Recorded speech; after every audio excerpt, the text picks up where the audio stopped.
I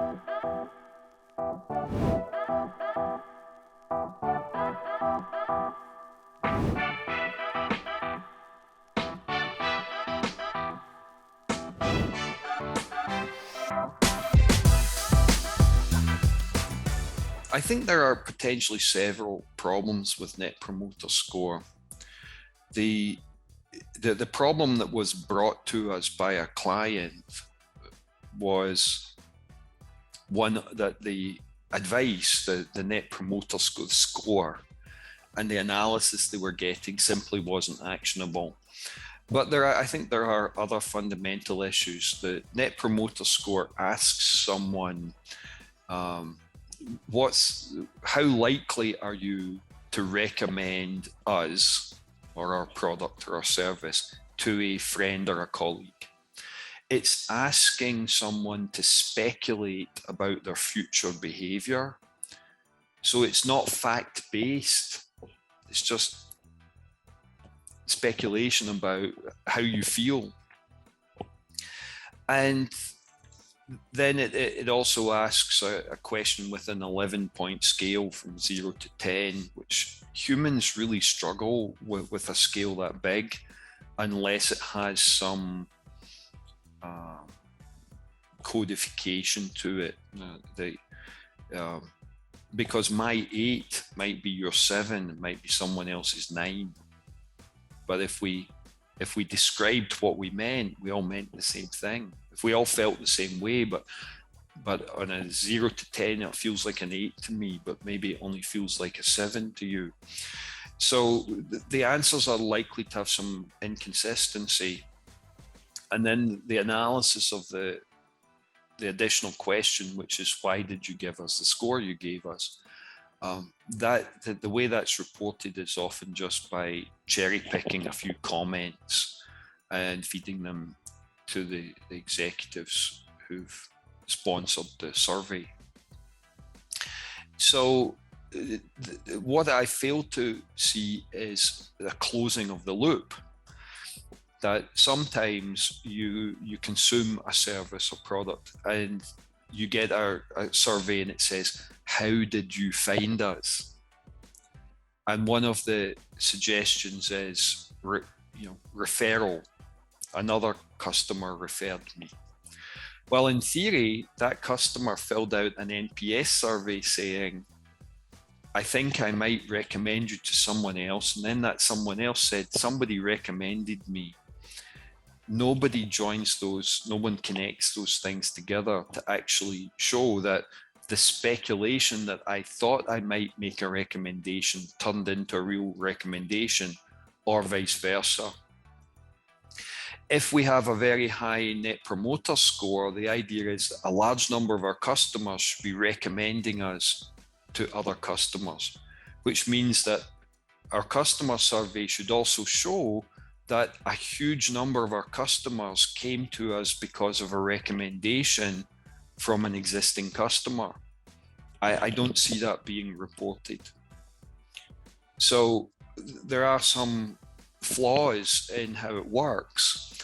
And then there's the basic problem of taking the net, which is how many people like you, and subtract off the people that didn't like you, and you end up with a net score.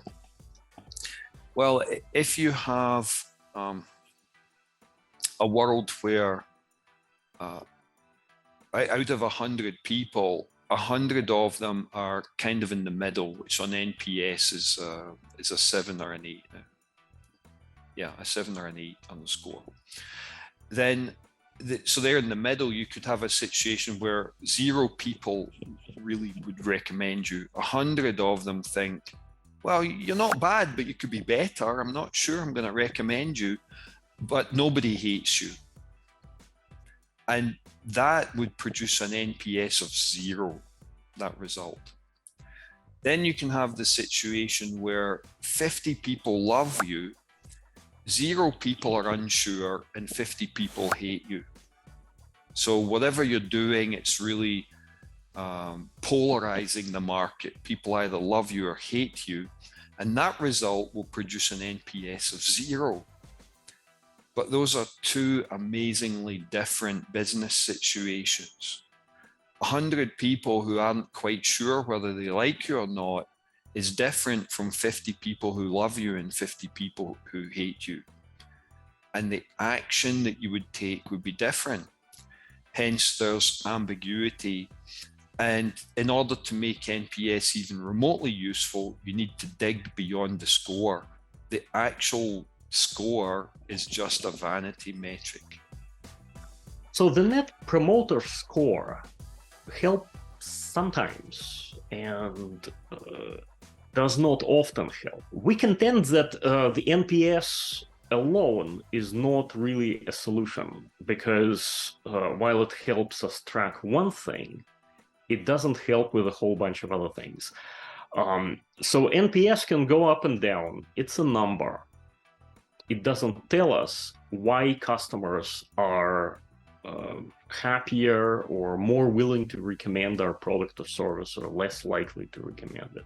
It doesn't tell us what action to take next.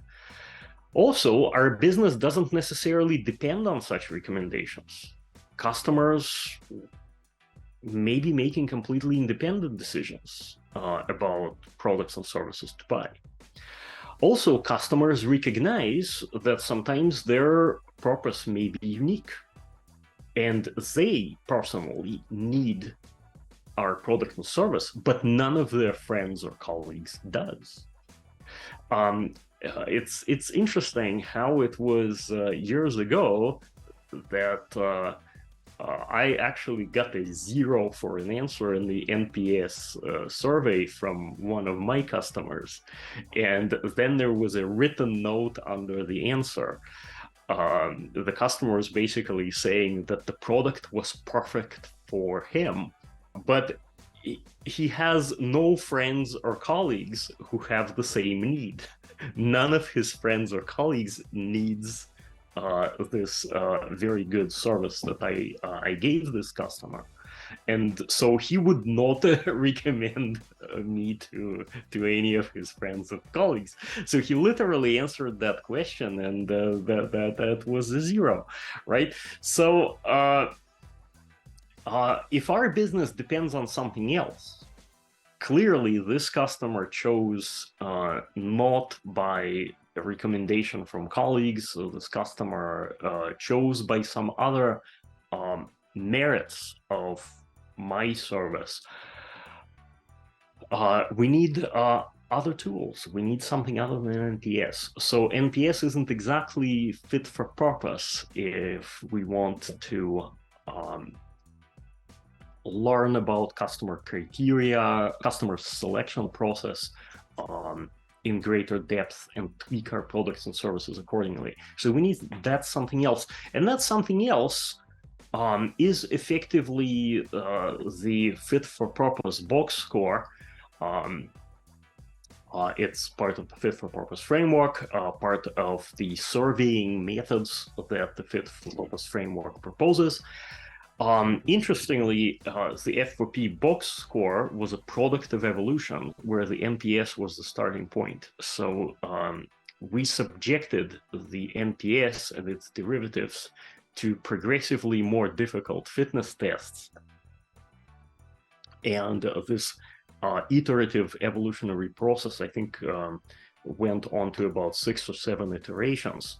And in each iteration, the next derivative was fit for the current fitness test, not fit yet for the next fitness test. And so some tweaks happened, and the fittest of them survived. And then the evolutionary iterative process ran another cycle. And after 6 or 7 such cycles, we had the F4P box score. So NPS, in short, the NPS may be useful in your business. It will answer some of the questions. It will not answer most of the questions you need answers. And for those other questions, you need something better. And that something better exists already. You don't need to reinvent it. And the fit for purpose framework delivers that to you in a box.